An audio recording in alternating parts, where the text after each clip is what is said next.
The Abrams building has been around for more than 60 years. In our last report on the Abrams series, 5th Corps' Diana Dower reports on the ongoing projects and renovations that help keep the Abrams building standing as solid as it was when it was first constructed.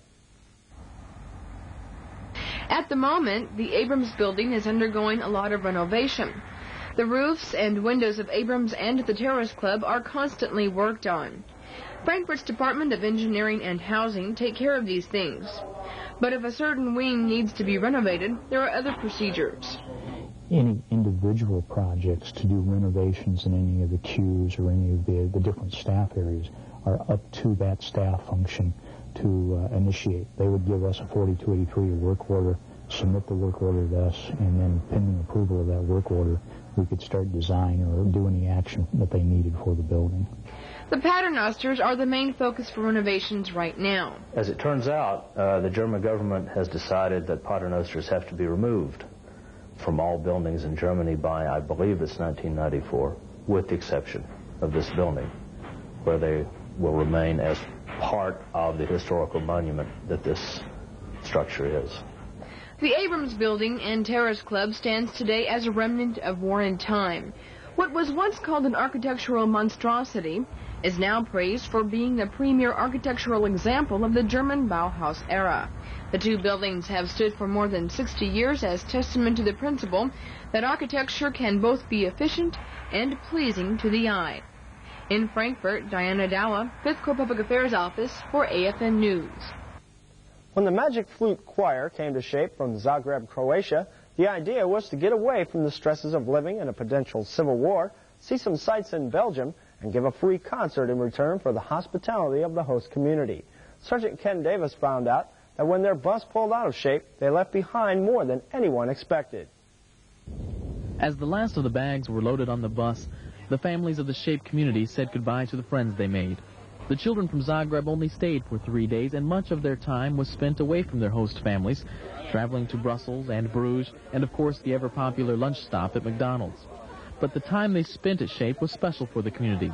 It gave SHAPE a personal look at the people of Croatia, outside of their television screen, straight into their home. My friends, they're just exactly like everybody else. Very friendly, very open, very loving. We took them into our homes to provide them accommodations and meals and to learn something of our life also. We watch TV, we basically like the same kinds of music and stuff like that. YouTube. Yeah. Guns N' Roses. You too. What kind of music? Metallica. Metallica.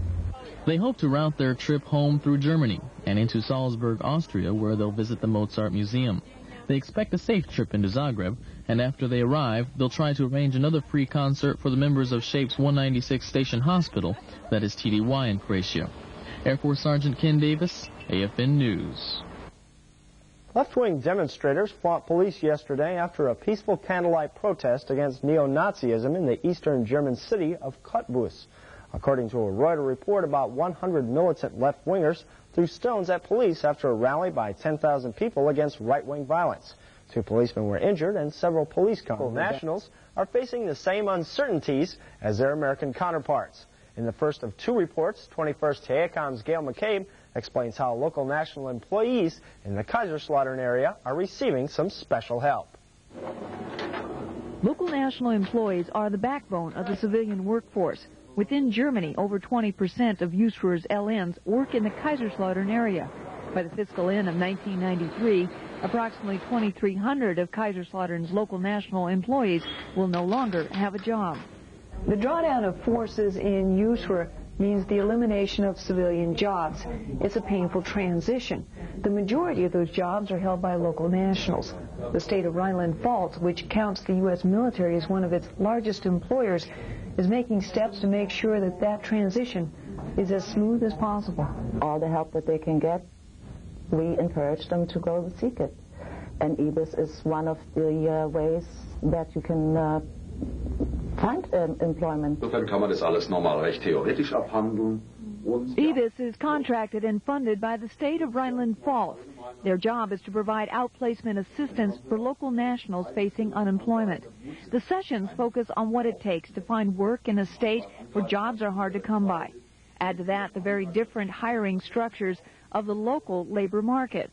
The major goal here is to get a smoothly transition from working from the force here to private firms. Some of us have never written applications before, and a lot of the system has changed in the past. So, yes, it makes it a lot easier.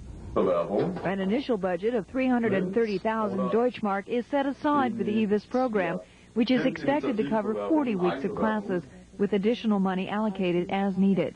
In Kaiserslautern, Gail McCabe, 21st AECOM, AFN News. In our next report, Gail gives us a look at what German industries are doing to aid in the shift from government work to private industry. There's nothing as refreshing as a cold drink of water. Whether it comes bottled or from the tap, water is something many of us take for granted. But for military members deployed in Mogadishu, drinkable water is essential to the mission, and a fresh supply is as close as the nearest ocean. Sergeant Clay Cogsdale reports. It's hot, dry, and if the sun doesn't burn you, the wind will. Just the thought of working in a climate like Mogadishu would send many to the nearest swimming hole. That's why when the Air Force landed at Mogadishu Airport, it brought along the technology to purify its own drinking water. It's called reverse osmosis. The way it works essentially is we stick a pump into the ocean, suck out the water, and run it through the ROPU, reverse osmosis water purification unit. And after a period of cycles, it comes out as very potable, very clean drinking water. We use it both for drinking as well as for sanitation purposes, for shower shades and latrines. Major Chuck Smiley is Chief of Operations for the 823rd Civil Engineering Squadron, better known as Red Horse. The 823rd operates and maintains the ROPU, the Reverse Osmosis Water Purification Unit. This unit is one of 3 water purification systems operating at the Mogadishu compound. The Marines and the Navy have set up their own water purification units, but to ensure that we have a dedicated source of water for the Air Force people here, it's the only one in town. We put about 14,000 gallons of water per day purified. This operation runs about 20 hours a day and purifies, on the average, more than 600 gallons of water an hour. In other words, there's more than enough water to go around. That we give not only to the Air Force, but also some Marine units and some foreign nations as well. In the opening days of Operation Restore Hope, water came only in bottles. But now drinking water is as plentiful as, well, the ocean. Sergeant Clay Cogsdale, Air Force. Arrived at a new destination in several pieces or didn't arrive at all. Increased manning at the Travel Management Office is just one of the ways that your household shipment should be completed without any problems. Well, we've got manning lined up now where it is virtually not a problem to have a representative from the Traffic Management Office at every household during the pack-out. They're not equipped to be there for the duration of your pack-out. They will be available. That is, they'll be able to stop in at least once to ask if you have any concerns or you're having any problems. It's very important that someone be available for the pack-out. Stay with the movers. This isn't to imply that they aren't trustworthy. It's just another precaution to make sure that your valuables are treated and prepared the way you want. It's very important that you're with the packers and you're watching what they're doing. If you're married, have your spouse there with you or have a friend to keep an eye on the packers so that, if you have 4 or 5 packers in your house, it's best to have a little bit of supervision going on. The actual process of packing out occurs over a 2-day period. 1 day for packing individual items and another for putting those items into crates.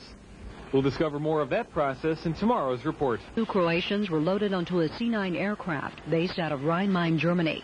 The patients, all men, including one 14-year-old boy, were in stable condition, mostly leg and foot injuries. Once on the ground at Ramstein Air Base, they were transported to Landstuhl's Army Regional Medical Center for one overnight before departing for the U.S. The humanitarian airlift marks the beginning of a series of flights involving the U.S. Air Force. We were requested to make this flight by the Department of State, the Bureau for Refugee Affairs. It is being funded by the Department of Defense Global Affairs Office, and it is part of our relief effort for the victims of the conflict in former Yugoslavia. Once stateside, DoD involvement ends, and the International Organization of Migration takes over. The patients will undergo reconstructive surgery in civilian hospitals that have offered the free medical care. The victims will be flown back to their homeland via commercial air. At Ramstein Air Base, Germany, Linda Frost. Whether you're a military move expert or if your next PCS is a first-time experience, there are important things to keep in mind. Sergeant Gary Piccarello reports on packing and shipping your household goods in Part 2 of our special report. On last night's report, you heard that it's important to stay with the packers as they prepare your household goods for shipping. You also heard that the Traffic Management Office has the manning to oversee your pack-out. But there's a misconception of what exactly the movers have the responsibility of. Logically, every item you own should be checked by you, but certain things are not considered priority for shipping. For example, stereo components, VCRs, televisions, they are required to put the make, model, and serial number on the inventory. But items such as clothing, albums, and things of this nature, they're not required to individually list every article. In this case, it's good to have your own records. There are alternatives to consider. Highly pilferable items, CDs are a classic example, can just as easily be shipped ahead of time to the P.O. box of your next duty location. The important thing to remember is that a checklist of every item packed can save you a lot of problems in the long run. The primary document is the household goods inventory. The carrier is required by regulation to complete the inventory during any pack-out. This is the most important of all your documents because this is the document that you'll need should you have to file a claim at destination for loss or damage. Despite the precautions and built-in safety measures, the whole process of shipping your goods remains a hit-or-miss operation. For some, it goes off without a hitch. For others, it's an experience to remember. Well, they just started, but they're doing a very good job as far as packing out. They're checking everything, taking all our model and serial numbers off of valuable items. And they're pretty much staying on the bottom floor with us, and they're asking us to go with them to certain rooms, so there's only the two of them, so we're able to keep an eye on everything that's going on. After your goods are wrapped the first day, they're crated the second day, brought to TMO, and prepared for the long airlift to your next assignment. Proper planning ahead of time and lots of patience can make your next move an easy one for you and your household goods. Reporting from AFN San Vito, I'm Air Force Sergeant Gary Piccarello. Alpine Resorts reported snowfall last week, with some areas above 1,800 meters reporting up to and over 1 meter of new flakes. Good to very good conditions are reported above 1,500 meters. Below 1,000 meters, the conditions vary day to day but are getting help from man-made snow. Resorts in Austria and Switzerland are reporting improved conditions.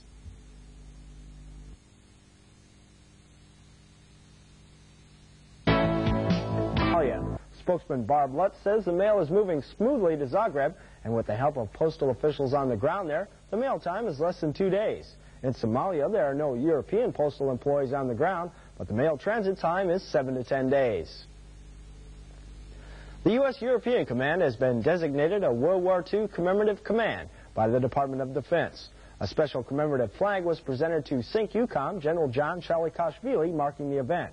UCOM World War II Commemoration Coordinator, Air Force Major Darrell Jones, says some 15 major events are being commemorated in 3 continents from North Africa to England. Entire division. An essential link for success on the battlefield is the brigade. It is here that critical synchronization decisions are made. Specialist Scott Speaks reports. The brigade commander and his staff serve as an integral link between the division headquarters and the battlefield. For them, warfighter provides extremely valuable training. There is no simulation here. Decisions are real. For our purposes, we don't know that there's a sim center. We're talking to our maneuver battalions maneuvering across a piece of terrain depicted on the map here behind me, and we have no indication from this location that the data is actually being provided by a simulation. The brigade applies many combat multipliers to the battlefield.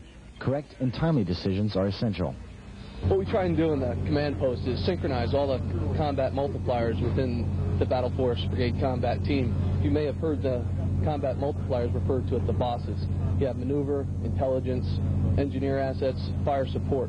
What we try to do is get the biggest bang for the buck so the Brigade Combat Team can support the division plan to its fullest. For training to be challenging and stressful, the enemy must be real and doctrinally accurate. This is the mission of the world-class OPFOR from Fort Leavenworth, Kansas. And our mission is to doctrinally portray various opposing forces to allow the blue forces that oppose them to fight a doctrinally correct foe that is allowed to win on the battlefield, and thereby give them a challenging opponent to stress their training, to stress their units and their procedures. For the brigade staff, nothing beats it. We can't tell the difference between having a man out there with a computer moving little electrons and the battalions out there maneuvering their 58 tanks. The division commander is the final authority for many battlefield decisions. The division's awesome responsibilities and how warfighter evaluates its process is our story tomorrow night. From Con Barracks in Schweinfurt, Special Scott Speaks reporting for AFN News. The Clinton administration is drafting a plan that would use decommissioned military bases and other federal facilities to house the homeless. Housing Secretary Henry Cisneros stated that it's critical, as we wind down the military machinery of the Cold War, that we make every effort to make that conversion to those most needy. Not every military evolution is designed to strengthen U.S. warfighting capability. As Specialist Jose Velasquez reports, at least one annual exercise is meant to build stronger bonds between us and the Panama. Whether you're here for 2 weeks or 6 months, the standards that you set, very, very important. AFRTS Caminos 93, a joint Panamanian-American nation-building exercise, kicked off in January in the province of Chiriquí. An annual exercise, Fuertes Caminos, which means strong roads, has become synonymous with friendship and goodwill between countries. General George Jawan. Today we celebrate the 4th year of Fuertes Caminos exercises in Panama. The 4th year of Panamanian workers and United States military working side by side to build infrastructure throughout the provinces of Panama. To do so strengthens democracy, promotes liberty, and provides a better life for the people. And this year promises to be the best ever. National Guard and Reserve groups will make up the majority of the American presence in the exercise. And this first group to arrive is proud of their part in Fuertes Caminos 93. The road coming up here when we first got here was treacherous. It was terrible. They can't get their stuff to market, and this is going to be great for them. Get their produce out, improve the economy. The people are very friendly. Every place we go, there's plenty of work to do, so the guys are keeping busy, and the time's going quick. Amongst the distinguished guests was Panamanian President Guillermo Endara and the First Lady of Panama, who took some time to sit with the children. On this, the opening day of Fuertes Caminos 93, the smiles on the faces of the children and the warmth and hospitality of this special place makes it clear that the friendship between Panama and America has never been stronger. Specialist Jose Velasquez, SCN News. A row broke out in Germany today over a television series starring a rude West Berliner who hates East Germans as lazy good-for-nothings. Reacting to the first showing of the program last night, politicians called for the weekly soap opera to be scrapped as it threatened to divide recently reunited Germany. The show, Motzki, started with the old East German national anthem and then put a film from 1989 into reverse to rebuild the Berlin Wall and send East Germaners back behind the wall in their Trabant cars. The state-owned station WDR said 8.4 million people watched the premiere of the show. Former war-torn Yugoslavia region, the winter clothing drive was started. The 7th Weather Squadron, along with some of AFN's affiliate stations, collected clothes to send to the refugees. Help for the drive came from everywhere, with schools getting involved and many organizations acting as collection points. Here's some of the comments by those who helped with the operation. It was a good project because it showed people who had more than they need to give to people who didn't have what they needed. And I enjoyed doing the project, and we got a lot of clothes out of it. I think it's a real good cause. I think anything in any kind of humanitarian effort is very noble, and I'm real glad to be a part of it. Well, it's just that I know that we have so much here, and they don't have anything, and it'd just be nice if our whole school could get involved and give the things that we don't need to them who need everything. And we just... For me, I had a chance to take in the great scenery and practice my German with my Deutsch-speaking driver, Han.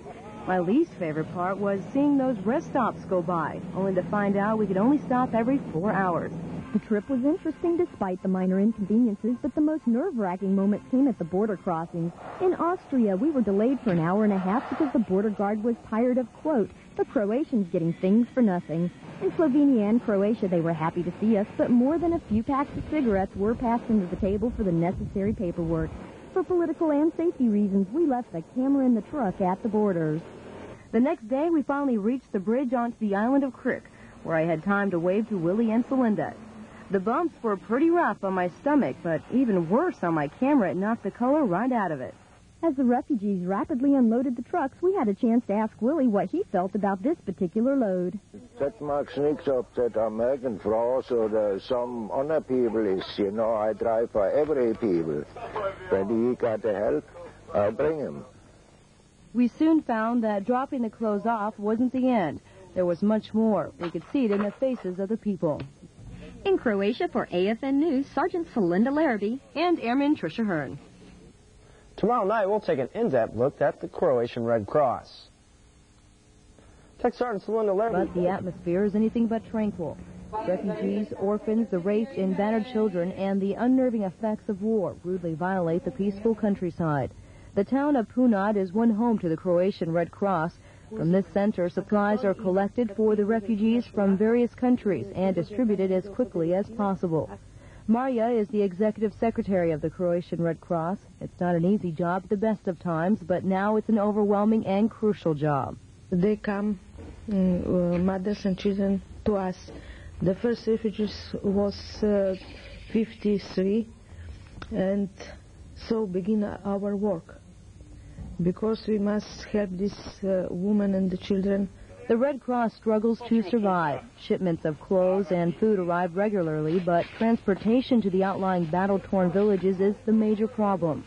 We have difficult about transport because we're doing not only for us in Punat, then we work for all people which need help here in Croatian when it's possible and in Bosnian. There are many refugees on the island of Krk. All are displaced, deported, and victims of a war where they were simply in the wrong place at the wrong time. Without the Croatian Red Cross, there would be no hope and, quite frankly, little hope of survival. Airman Tricia Hearn, AFN News. The Arabian Gulf. The men and women of AWACS use sophisticated radar and communication systems to keep an eye on the Iraqi Air Force. Looking deep into the skies over Iraq, the people assigned to AWACS watch for airborne threats, Iraqi aircraft penetrations into the no-fly zone. Their job gives Saddam Hussein something to worry about. He knows we're up here, and he knows that we can spot anything he sends up to us. He tried that in December when we shot down one of his aircraft. So he knows we're a threat to him, and he really doesn't try to fool with us too much because he knows we can see everything he's doing. Watching Iraqi Air Force activities and controlling friendly aircraft in the Arabian Gulf region is nothing new for the AWACS crews. The men and women have been working in this region for a very long time. These people that fly in the AWACS, unlike a lot of other units, they've been doing this since the very first days of Desert Shield. We were among the very first people here, and when the war was over, our mission continued. The AWACS crews work about 16 hours a day on average, some 14 hours in the air and 2 hours on the ground. The job is tough, but it's something the crews say they enjoy. I'm glad to be here doing my job. It definitely gives you a good feeling when you know that what you're doing actually means something. You know, I came into the military to serve my country and do the same thing for them that, you know, my predecessors have done. You know, it's really not a 9-to-5 job. A lot of people like to think of it that way, but we're on call 24 hours a day when you come to think of it. Airborne warning and control system aircraft continue to fly 24 hours a day in this troubled region. It's a vital part of coalition efforts to keep Saddam in his place, literally. Staff Sergeant Jim Frost, Air Force Television News, in the Arabian Gulf region. A second UN convoy set out to take food and medical supplies to starving Muslims in eastern Bosnia today. Rebel Serbs have refused to let humanitarian trucks through their line. Another convoy has been waiting since Sunday to deliver aid.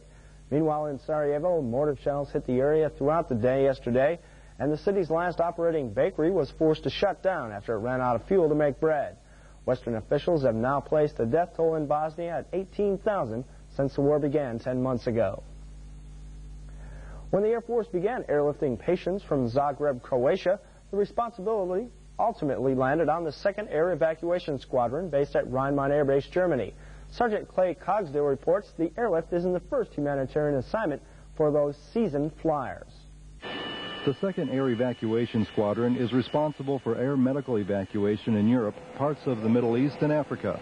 Considering the territory, the squadron has earned a reputation of flying some extraordinary missions. Last year, the squadron flew former hostages Terry Anderson and Joseph Sicipio out of Damascus, Syria. But still, the airlift of the Bosnian patients from Zagreb, Croatia, came as a surprise. But to go into a country that 2 years ago we would have been flying bombing missions against and suddenly be bringing people out. As we were descending into the airfield, I'm sitting there thinking, this really can't be real. We really can't be doing this. And then the doors opened, and certainly we were doing that. It's a type of mission that most of the military people who participate in it enjoy it very much, and they are terribly effective. Most missions of the 2nd AES are flown in specially equipped C-9s of the 55th Aeromedical Airlift Squadron, also based at Rhein-Main. As a team, we get the 2 squadrons together, and there's no mission in Europe that's too big or too small for us to handle. Although the humanitarian airlift of patients from the war-torn Balkans is funded for bi-weekly flights for the remainder of the fiscal year, organizers say they hope the need for the flights will end sooner than the money. Sergeant Clay Cogsdale, Air Force Television News, Ramstein Air Base, Germany. It looks like we'll all be paying more for our daily newspaper starting March 1st. Stars and Stripes announced over the weekend that the price on all papers, excluding Sunday, will go up to 50 cents per issue. The Sunday paper will still cost the same. Circulation manager Jim Wysocki told AFN News why the price is going up.